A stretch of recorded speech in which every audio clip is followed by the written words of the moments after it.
జిల్లాలో స్కూల్ విద్యార్థులకు పెను ప్రమాదం తప్పింది.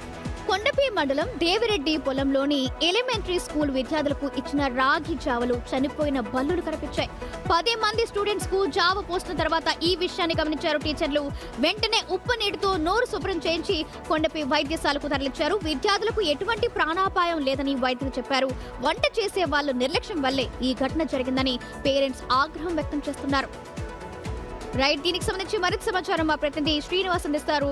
రైట్ శ్రీనివాస్, ఆల్రెడీ అక్కడ వంట చేస్తున్నప్పుడు ఎవరైతే వంట చేస్తున్నారో వాళ్ళు ఎలాంటి విషయాలు గమనించాలి, చుట్టుపక్కల ఎలా ఉంది, పరిశుభ్రంగా లేదా ఉందని గమనించాలి. మరి వాళ్ళు ఏం చేస్తున్నారు ఇంత జరుగుతున్నా? సౌజన్య, ఇక్కడ కానీ గమనించినట్లయితే ఎలిమెంటరీ స్కూల్లో 27 మందికి ప్రాణాపాయం తప్పిందని చెప్పి కూడా చెప్పుకోవచ్చు. ఆ వంటశాల అనేది పాఠశాలకు అనుబంధంగా ఉంటుంది. అయితే అది క్లోజ్డ్ రూమ్ గా ఉండటము, దాని బల్లులు లాంటివి తిరుగుతూ ఉండటం అనేది అక్కడ సహజంగా జరుగుతుంది. అయితే వీళ్ళు వంట చేసే సమయంలో వేమరపాటు లేకుండా ఆ వంట వద్ద ఉన్నట్టయితే ఇటువంటి వాటిని గమనించడానికి వీలవుతుంది.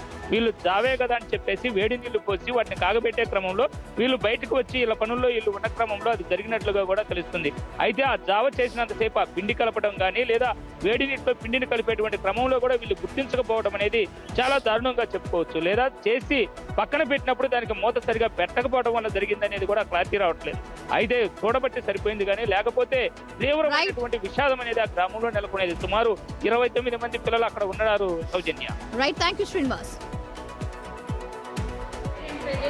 పడేసి మా సార్ పక్క స్కూల్లో